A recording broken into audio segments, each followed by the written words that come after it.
He was a Navy SEAL trained for war, not mercy. But one night, a mission turned into a nightmare. Buried alive in a snowstorm, left for dead. Only one soul refused to give up on him. His loyal dog, wounded, bleeding, freezing, lay over his body, keeping his heart beating through the longest night of his life. When all hope seemed gone, a lonely woman in the mountains heard a cry through the wind, and what she found changed everything.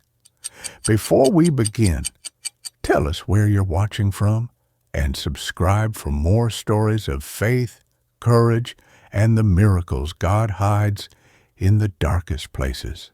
The snowstorm had swallowed the Colorado mountains whole, erasing every sound except the wind's low growl against the pines.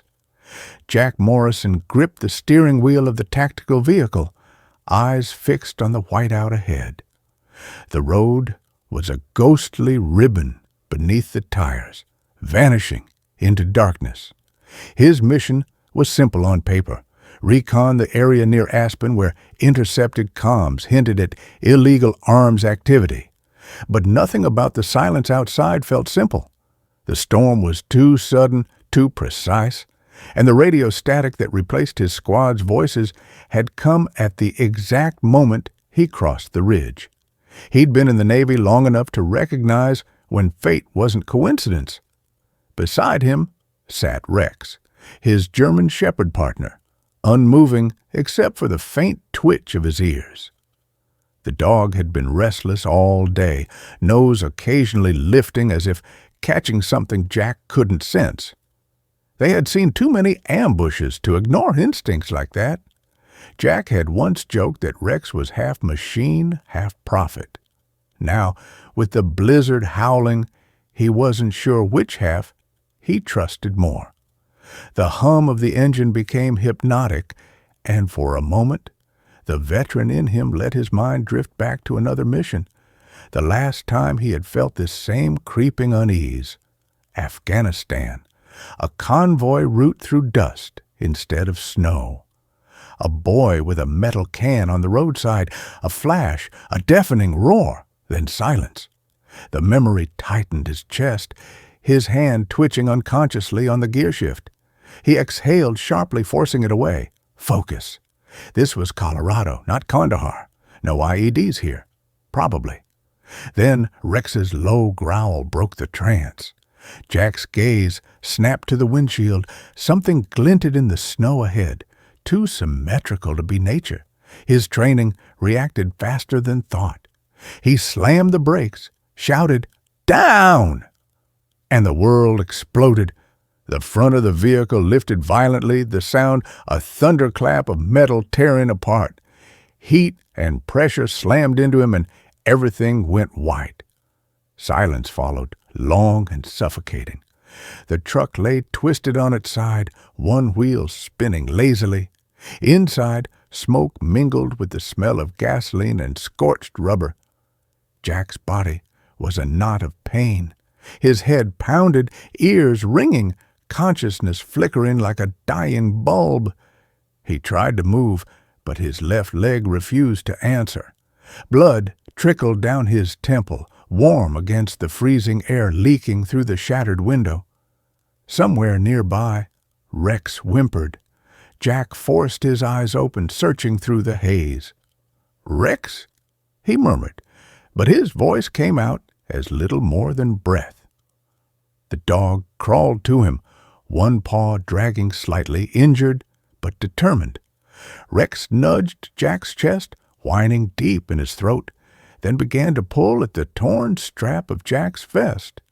The movement was methodical, purposeful. Jack had trained him for combat extractions. The dog remembered every cue, even without a command. When the tugging didn't wake his handler, Rex shifted tactics.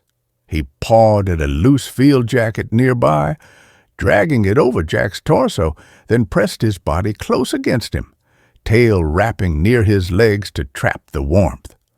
The hours crawled by. Snow began to fall through the shattered windshield. Dusting Jack's unmoving face, Rex licked the ice away, then lifted his head to listen. Wind, cracking wood. Nothing else. His heart pounded faster, the primal instinct of the wild whispering that isolation meant death. But he stayed, always stay. That was the rule his training had burned into him. The handler never leaves you, and you never leave the handler. So Rex stayed. When the fuel line hissed, he snarled at it as if daring the world to touch what was his. Jack dreamed. In the fog of half-consciousness, he heard distant voices, his team calling for him through comms, laughter from the barracks, his sister's voice reading the letter he never answered. The guilt stung sharper than his wounds. Then came the flash of the explosion again, the same boy in the desert, the same mistake. He jolted awake, breath ragged, reality flooded back, snow, wreck, pain, and the warmth of something alive pressed against him. He turned his head slightly and met Rex's eyes. The dog's stare was steady, unwavering. Jack managed a weak smile. "Good boy. You did it again." He tried to lift his arm to pet him, but his strength failed halfway. Rex nudged his hand anyway, letting him feel the coarse fur that anchored him to life. The wind outside screamed louder, rattling the metal shell around them. Jack's training screamed to move, to find shelter, to build fire, but his body wouldn't obey. The cold crept deeper, dulling pain, dulling everything. He could feel his heartbeat slowing, his breath fogging slower each time. Somewhere deep inside, fear stirred, not of dying, but of disappearing again without purpose, like in that dusty road years ago. He wanted to live, not for the mission, not even for himself, but for the dog that refused to leave him. Rex shifted, sensing the stillness. He pressed closer, chest to chest, the rhythmic thud of his heart syncing with Jack's slowing pulse.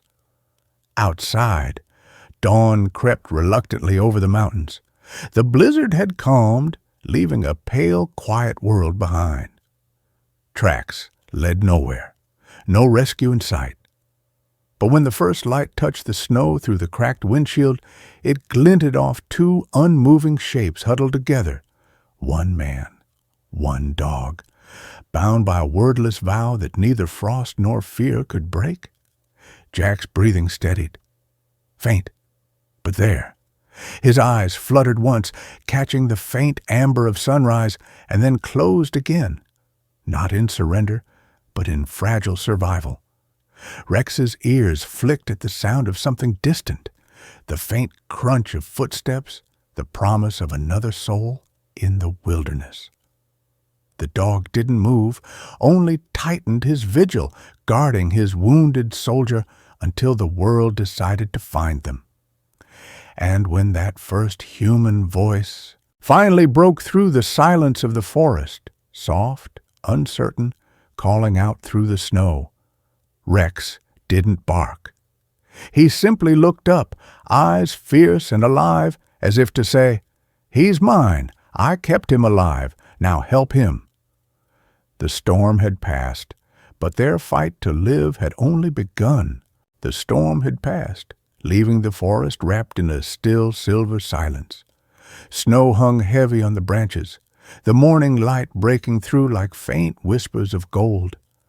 Not far from the wreck, a small cabin sat at the edge of the pines, half hidden beneath layers of white. Inside, a fire crackled faintly, its warmth fighting the cold that seemed determined to swallow the world whole. It was there that Claire Thompson had lived for 3 long winters, surviving on little more than habit and the sound of her own thoughts. She had come to these mountains after her younger brother Adam never returned from deployment. Letters stopped, medals came instead. The silence afterward became unbearable, so she traded it for the silence of the forest. Here the grief had space to breathe, though it never truly left. That morning, Claire stepped outside to gather firewood when she heard it, a low, broken sound between a bark and a whimper. It wasn't a coyote. It had purpose. Her heart quickened. She followed the noise through the snowdrifts, boots crunching, breath clouding in the air. Then she saw it, a dark shape moving clumsily near the tree line, circling a patch of metal and smoke. It was a dog, huge and tense, pacing around the shattered remains of a vehicle half buried in snow. For a moment, she froze. The animal looked wild, its body rigid, its eyes sharp with warning. But there was no aggression, only desperation. The dog barked once, short and commanding, as if calling her over. Cautiously, she approached. The closer she came, the clearer it was that this was no stray. A military collar clung to its neck, marked with faded letters. When she saw the limp figure inside the wreck, her breath caught. A man lay half buried under twisted metal and snow, motionless except for the faint rise and fall of his chest. His face was pale, blood tracing from a cut at his temple. The dog stayed close, watching her, its body trembling from exhaustion but unwilling to leave. "It's okay," Claire whispered, her voice cracking from disuse. "I'm here to help." She moved carefully, lifting shards of metal, brushing snow off the soldier's body. The smell of gasoline stung her nose, and she worked faster. It took nearly all her strength to drag him onto the sled she used for firewood. The dog followed every movement, nudging his handler's limp hand as if guiding her. When the sled began to move, the dog walked beside it, silent, head lowered against the wind. By the time they reached her cabin, Claire's legs were shaking and her breath burned in her chest. She managed to pull the soldier inside, near the fire, rolling him onto an old rug. His clothes were soaked, his skin ice cold to the touch. "Don't you dare die here," she muttered, half to herself, half to the universe. She stripped away the layers of ice and fabric, cleaned the wound on his head, and wrapped him in every blanket she owned. The dog, exhausted but alert, lay down beside him, again watching every move she made. When she reached to touch his paw, the dog flinched but didn't pull away. "You're trained," she murmured. "You know exactly what you're doing." She fetched a bowl of water and pushed it toward him. He didn't drink. His eyes, however, never left the man's face. Hours passed before the soldier stirred. It was subtle at first. A twitch of fingers, a shallow breath, the faintest murmur of confusion. Then his eyes opened. They were clouded, unfocused, flickering between the glow of the fire and the ceiling of the small cabin. Claire knelt beside him, pressing a hand gently to his shoulder. "Hey," she said softly, "you're safe. You're in my cabin. Try not to move too much." He blinked, his voice a rasp. Where's my dog?" Claire turned her head. "Right here." The shepherd lifted his head instantly at the sound, ears alert, tail giving one slow thump against the floor. The man's lips curved into a faint smile, something between relief and disbelief. "Rex," he breathed, "you did good, buddy." Claire hesitated, unsure what to say. The way he looked at the animal told her everything she needed to know about their bond. There was no panic in his eyes, only fatigue and a strange kind of peace that didn't match his condition. "You're lucky to be alive," she said finally. "If not for your friend here, I'd be finding 2 bodies instead of 1. Jack," he introduced himself after a few minutes, between coughs and shallow breaths. His words were clipped, trained, the voice of someone used to command.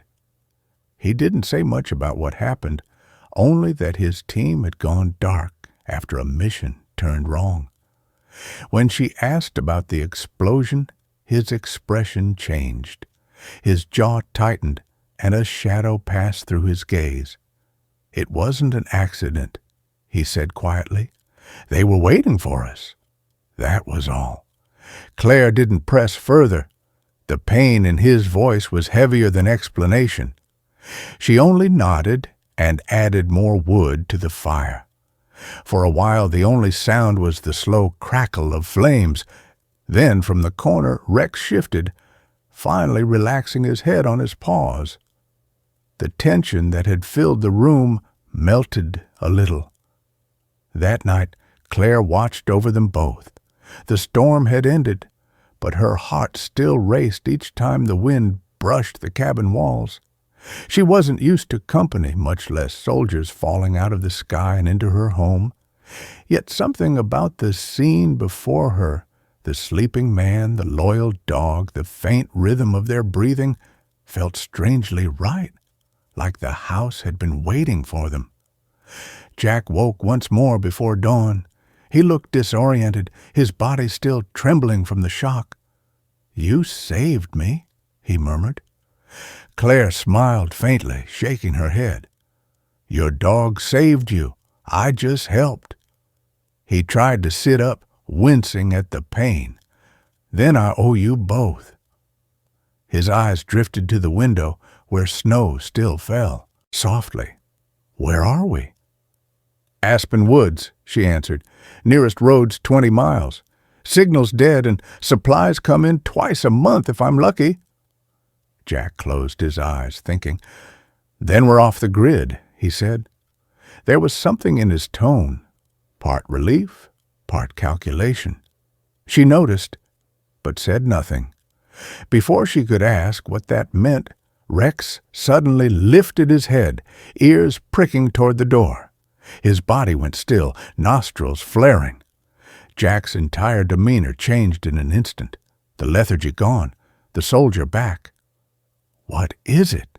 Claire whispered. "Someone's out there," Jack said, voice barely audible. He reached instinctively for his belt, forgetting it wasn't there. His hand met only air and bandages. Rex growled low, steady, eyes locked on the dark window. Outside, the forest was silent again. Too silent. Claire's breath caught as she turned toward the door, the sound of her heartbeat filling her ears. Jack's voice came low and certain, carrying that unshakable edge of command even in weakness. "Don't move. If they followed me here, we're not alone."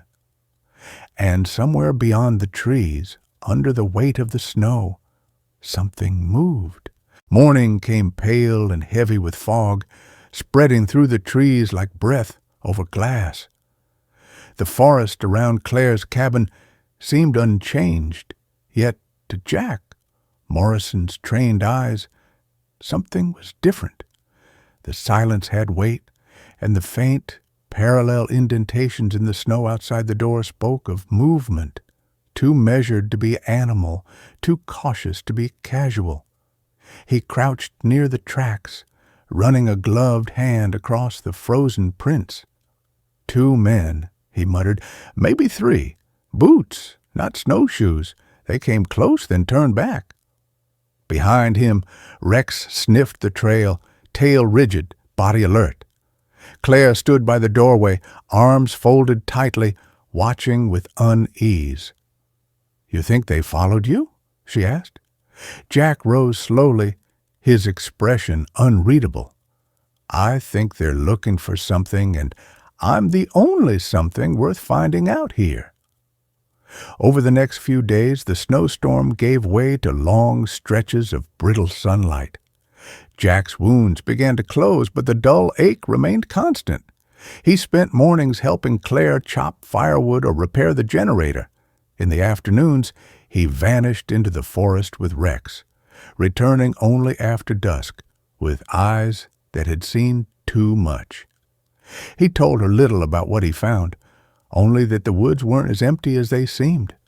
Sometimes she caught him staring at the radio on the shelf, as if daring it to come back to life. One morning, Jack decided to push farther. "If they planted explosives on the road, there's a supply route somewhere," he said while tightening his boots. "We find that. We find them." Claire hesitated, her voice low but firm. "You shouldn't go alone." He smiled faintly. "I've got Rex. He's a better partner than most people I've worked with." She tried to protest, but the way he said it, calm, final, left no room for argument. They set out before sunrise. The forest was still, only the crunch of boots and paws breaking the hush. Rex moved ahead, nose to the ground, tracing scents like invisible wires through the snow. Jack followed in silence, scanning the ridges for movement. His thoughts drifted not to the mission, but to the men who'd set the trap. He remembered the explosion, the smell of burning fuel, and the face of the soldier who didn't make it out. Guilt had a strange way of sharpening focus.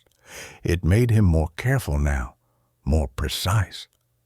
2 hours into the trek, Rex stopped abruptly, his ears tilted forward, body stiff.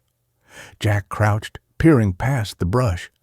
Through the trees, half buried under snow, stood a rusted truck. The paint had peeled away, but the markings were clear. U.S. Army property long abandoned. Jack approached cautiously, brushing frost from the windshield. Inside were empty crates that stamped with serial codes that shouldn't exist anymore. Weapons transport, repurposed. He checked the ground. Fresh tire marks, small but defined. Someone had been using the old truck as cover to move supplies. He found something else, too. A small metal tag wedged under a wheel. Picking it up, he frowned. It bore the insignia of a private defense contractor, Helios Tactical, a name he hadn't heard since his last deployment. Those weren't simple smugglers. They were trained, organized. His chest tightened. That explained the explosion. It wasn't random. It was a message. Rex growled softly, eyes fixed on the ridge above them. Jack followed the gaze and saw a glint, brief but unmistakable, like sunlight on glass. A scope. Instinct took over. "Down!" he shouted, diving behind the truck. The bullet struck the metal frame with a shriek. Rex barked once, then sprinted to flank, snow spraying in arcs behind him. Jack crawled to the side, drew his sidearm, and waited for a second flash. It came, higher this time. He fired twice, controlled, deliberate. Silence followed. Then, faintly, the crunch of retreating footsteps. Whoever they were, they didn't expect him alive. When the quiet returned, Jack leaned against the truck, breathing hard. Rex came back, unharmed, panting clouds into the cold air. "Good work, partner," he whispered, scratching behind the dog's ear. "We're not ghosts yet." He collected what evidence he could, shell casings, tire impressions, and marked the coordinates on a small notepad he kept tucked in his jacket. They'd need to return, but not without backup. As the sun began to sink, they headed back. Jack's body protested every step, but adrenaline kept him upright. Claire was waiting at the cabin, pacing near the window. When he appeared through the trees, she exhaled a breath she didn't realize she was holding. "You're bleeding," she said immediately. Jack glanced down. Nothing serious, a graze along his arm. "Snow's good for clotting," he said with a half-smile. She frowned, not amused. "You joke too easily for a man who almost died twice." "That's how we stay sane," he replied quietly, removing his gloves. "If we stop joking, the silence wins." That night, the cabin felt smaller. Jack spread out the map on the table, marking the site with a pen. Claire brought him coffee, though her hands trembled slightly as she set it down. "Helios Tactical," he murmured, tracing the letters on the tag. They went rogue years ago. Mercenaries now, selling whatever they can move. Claire sat opposite him, watching the fire reflect in his eyes. "So what happens next?" she asked. He looked up. "Next, we find their base, and then we make sure they never come back." Rex lifted his head from the floor, sensing the tension. He had seen this side of Jack before, the quiet storm before action. It was the same energy he'd carried on their last mission together, right before the desert ambush. The dog shifted closer, pressing against his leg, as if reminding him that not every fight had to end the same way. Outside, wind began to rise again, shaking loose snow from the roof. Jack listened to it for a long moment before speaking, his tone distant. "They're coming back. People like that don't miss twice." Claire turned toward him, fear flickering behind her calm. "Then what do we do?" she asked. Jack's reply was simple, steady, and edged with resolve. "We make this place ready." He looked toward the window, the forest stretching into the dark.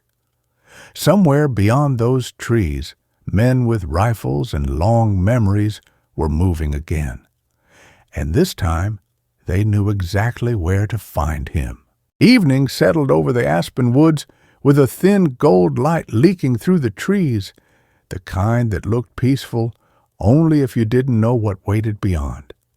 Inside the cabin, the air hummed with quiet motion. Jack Morrison fixing a loose hinge on the door while Claire Thompson chopped vegetables by the stove.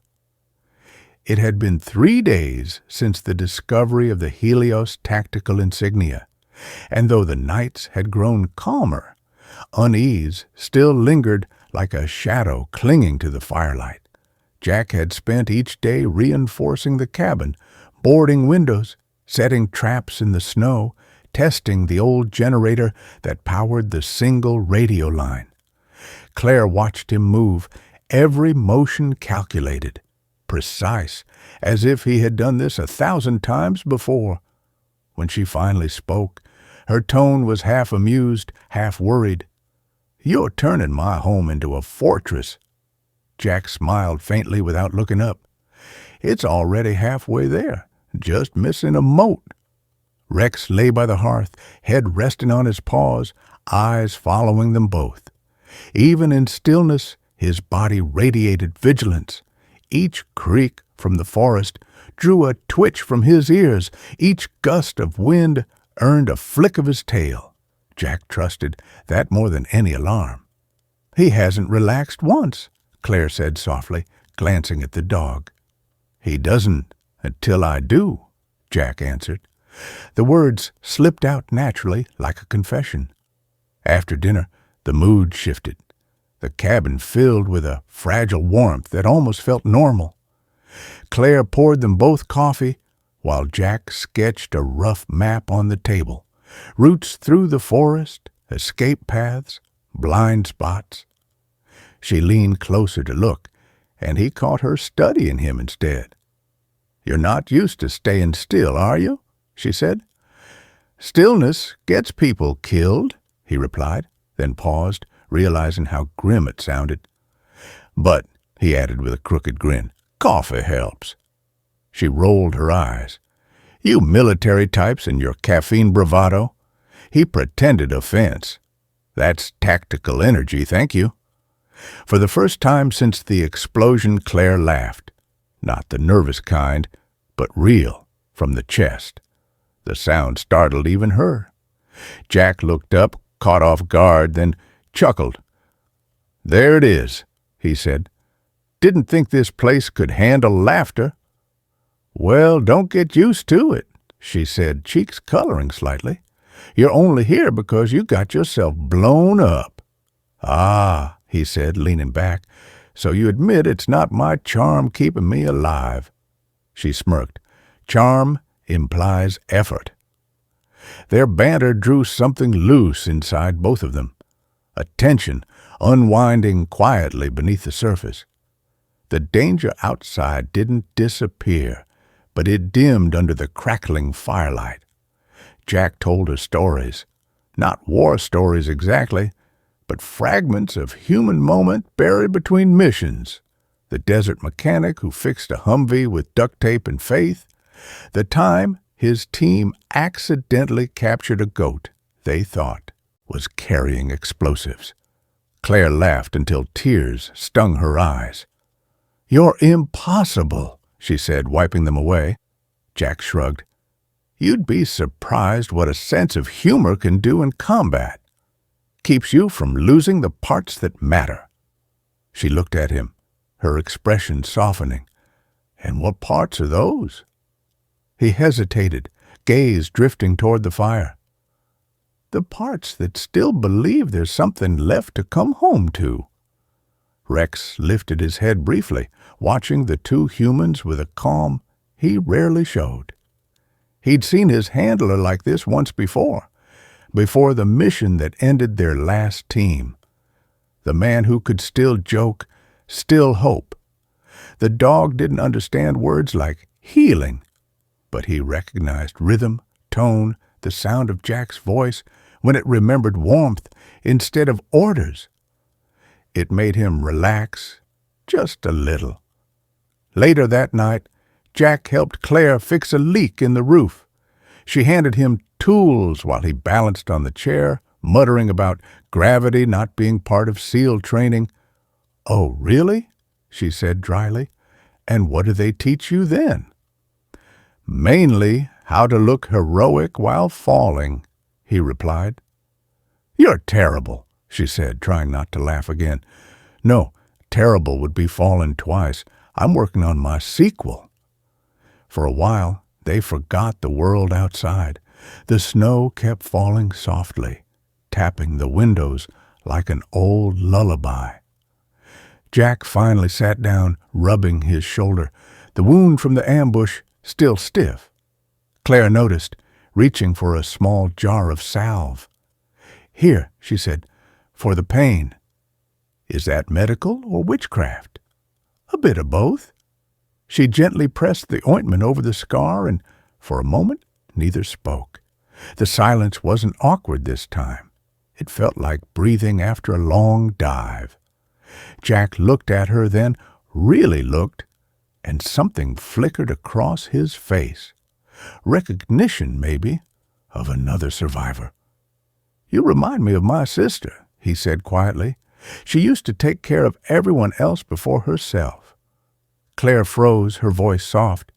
"Where is she now?" Jack's smile faltered. "Gone.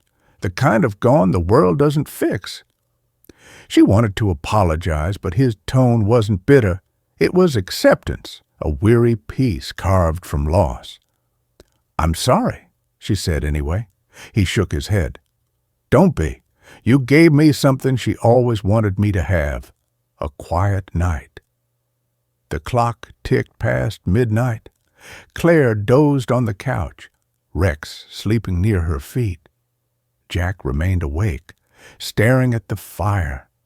The warmth soothed the ache in his shoulder, but his mind wandered to the map on the table, the routes, the evidence, the mercenaries who would not stay hidden for long. Peace, he knew, was temporary.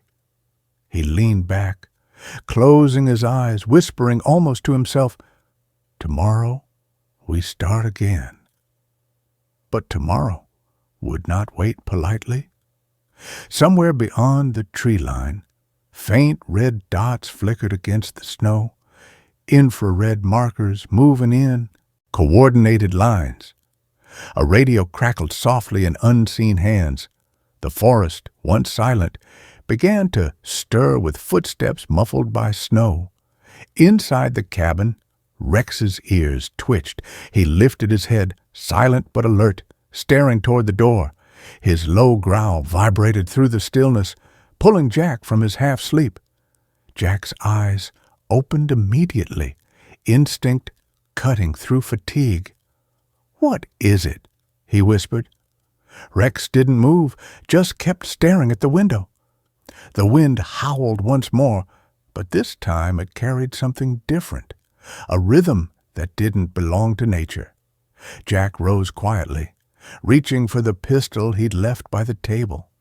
The faint reflection of movement passed over the frosted glass. The first gunshot shattered the stillness like a scream tearing through the night. Snowflakes froze mid-air as the echo bounced off the trees and rolled back toward the cabin.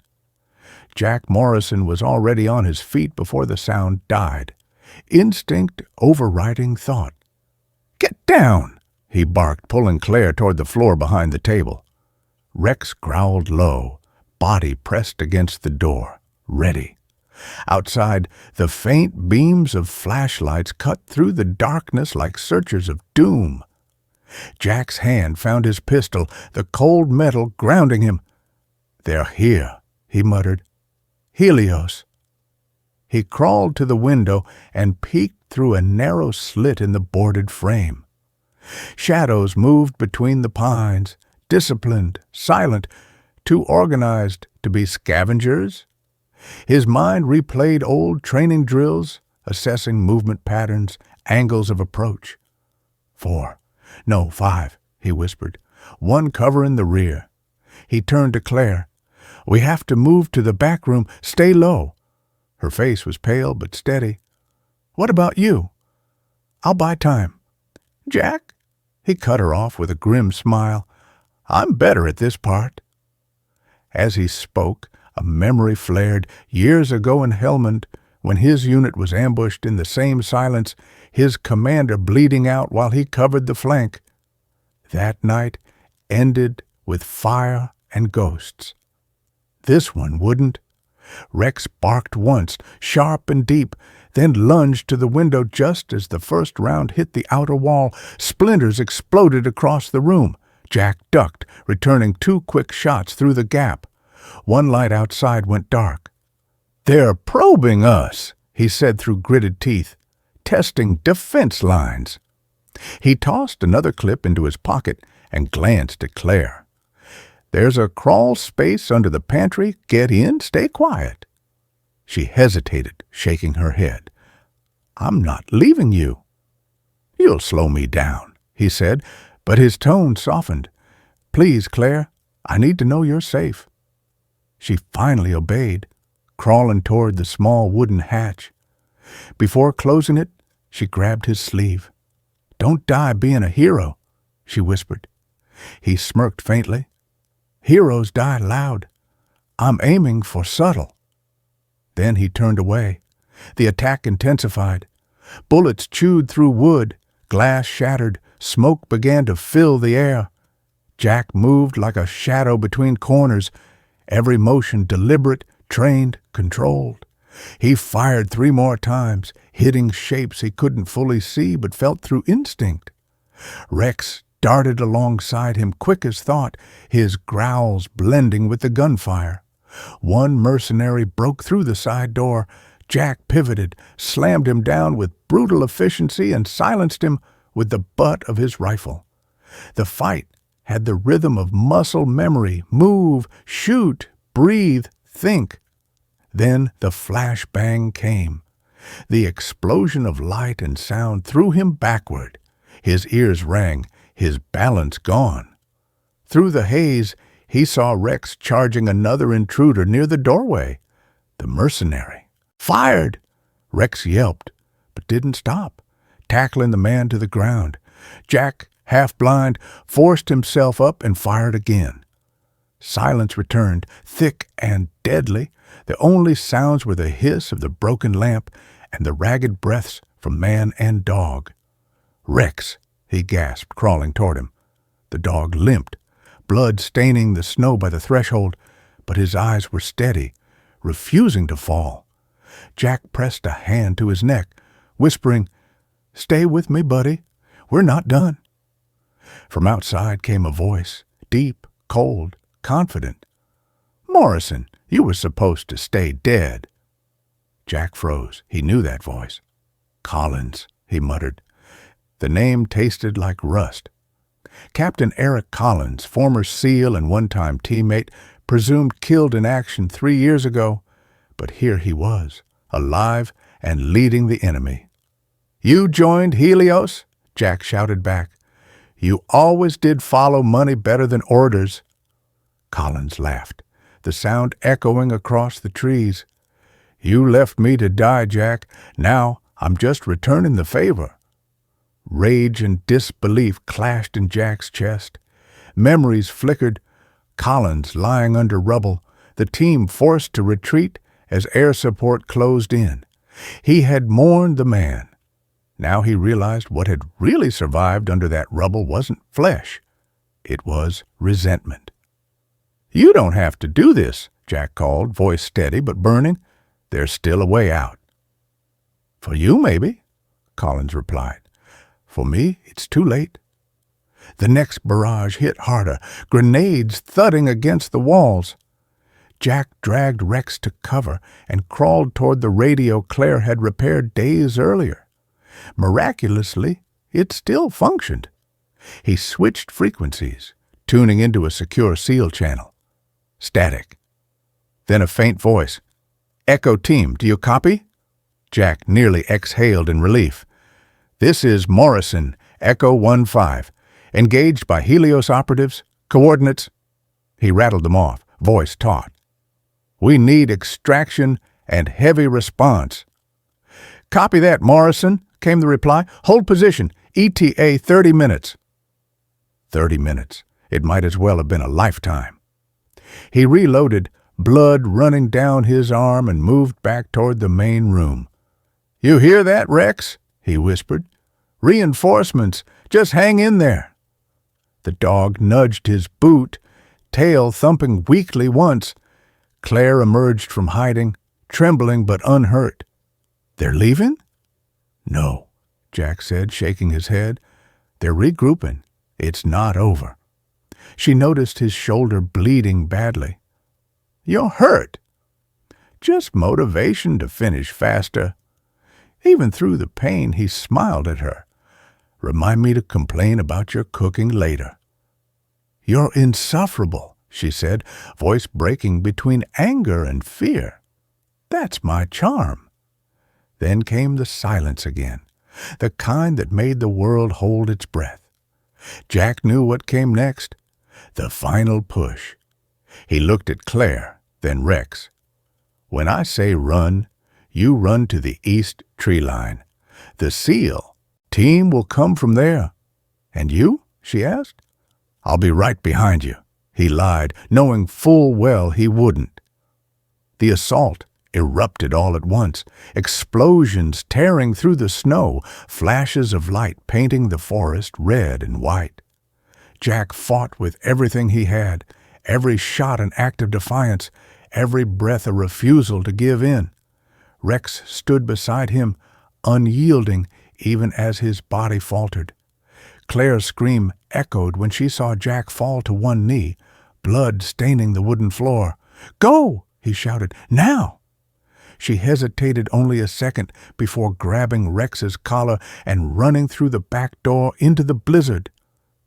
Jack stayed, one last grenade in his hand, one last act to hold him off until help arrived.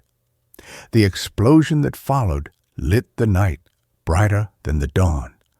When the smoke cleared, the cabin still stood, damaged but alive, like the man who'd refused to die within it.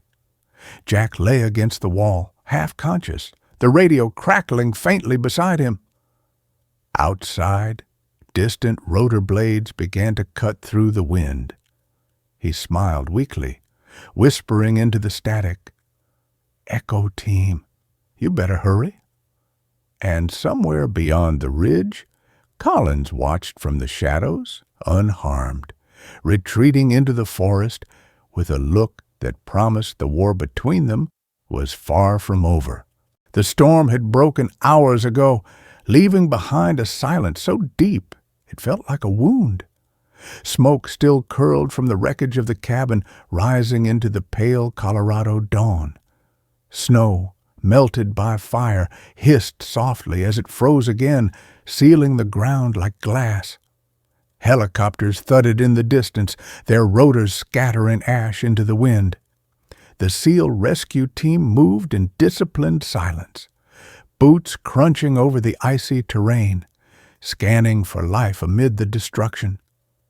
Lieutenant Harris, the squad leader, crouched beside the shattered wall, lifting a broken piece of uniform. His eyes hardened. Jack Morrison's name, Patch. "Found him," a medic called out. They uncovered him beneath the collapsed beam, still breathing, barely. His pulse was weak but steady, his right arm twisted under debris. Nearby, Rex lay beside him, unmoving but alive, one paw draped protectively across Jack's leg, as though he'd refused to yield even after consciousness faded. The medic's voice softened, almost reverent. The dog didn't leave him. They airlifted both of them at once, Jack and Rex together, as if even the rescuers understood separation was unthinkable. The helicopter blades cut through the cold morning air, carrying them away from the ashes of battle toward the horizon where the mountains bled into light. Jack woke to the rhythmic beeping of monitors and the faint antiseptic sting of a hospital room. The ceiling above him was sterile white, the kind of white that felt more like absence than peace. His body ached, but the pain told him he was alive. The first thing he saw when he turned his head was Rex, asleep on a mat beside the bed, bandaged but breathing evenly. Relief crashed through him so fast he almost laughed. "Good boy," he whispered, voice raw. "You're still here." A nurse entered quietly, middle-aged, kind eyes but firm tone, the type who'd seen too many soldiers wake up the same way.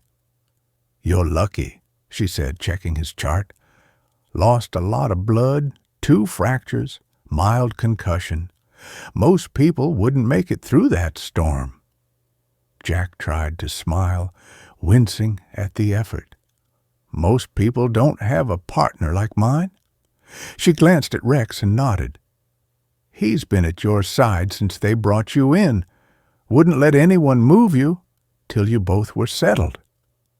Days passed, marked by the slow rhythm of recovery. The SEALs came to debrief, and though their questions were sharp about Collins, Helios Tactical, and the ambush, Jack answered with measured calm. He told them everything he could without letting anger bleed through. "Collins is alive," he said. "He's leading them. He won't stop." Lieutenant Harris leaned forward. "Then we won't either." But when Harris left, Jack's thoughts drifted elsewhere, not to vengeance, but to the cabin, to the woman who'd saved him before the bullets ever did. Claire Thompson had made it out with the rescue team. The SEALs had found her a few miles east, guiding Rex through the snow while refusing to leave Jack's signal range. Now she sat in the hospital corridor, uncertain whether she should go in.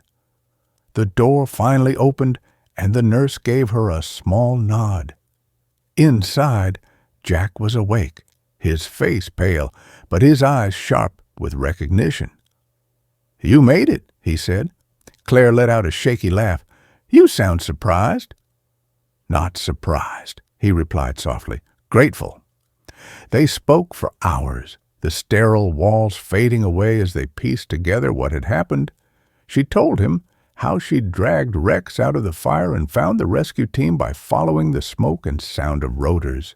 He told her about Collins, about the guilt that had shadowed him for years, and how it ended where it began, with betrayal and survival.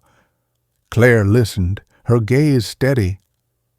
"You can't carry that forever," she said. "You've done enough." He looked down at his hands, the faint tremor in them betraying exhaustion more than fear. "I don't know how to stop." "Then start by staying still," she said gently. "For once." Rex stirred, opening his eyes as if agreeing. Jack reached down to pat his head, feeling the familiar weight of loyalty pressed against his palm. "You hear that, partner? We're grounded." The dog's tail thumped softly against the floor. Weeks later, the doctors cleared Jack for limited duty. His team had already returned to the mountains, sweeping the remnants of Helios tactical. Reports came in, small skirmishes, one confirmed capture, but Collins had vanished again, his trail disappearing north. The war wasn't finished, but for now, it was paused. Jack could leave if he wanted. He had earned that right. When discharge day came, Claire waited outside the hospital, bundled in her old winter coat, her breath visible in the cold air. Jack stepped out, Rex walking proudly at his side, healed but still limping slightly. "You sure this is where you want to spend your recovery?" she teased. "You could pick somewhere warmer." He smirked. "Colorado's got charm. Besides, I owe someone dinner." "Dinner?" She raised an eyebrow. "I seem to remember saving your life, not inviting you over." "Semantics," he said, grinning. "I cook better than I shoot." "That's not reassuring," she replied, but the laughter that followed was light, easy, genuine. They returned to the rebuilt cabin a few weeks later, snow melting into soft patches of grass. The SEALs had repaired what they could, new walls, a stronger door, but the spirit of the place remained. Jack paused at the threshold, the memory of smoke still lingering in his mind. Claire touched his arm gently. "It's over now," she said. "For a while," he answered, then added with a small smile, "But you make 'for a while' sound good." Rex trotted ahead, finding his spot by the hearth as though nothing had changed. Claire lit the fire, and the cabin filled once more with the sound of crackling wood and quiet conversation. Outside, the forest whispered softly under the breeze, no longer a place of fear, but of peace, rediscovered.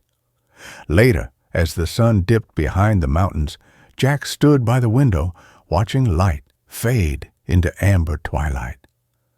"I used to think the world ended where the mission did," he said quietly. "Turns out it keeps going, just changes shape." Claire looked at him from the doorway. "And what shape is it now?"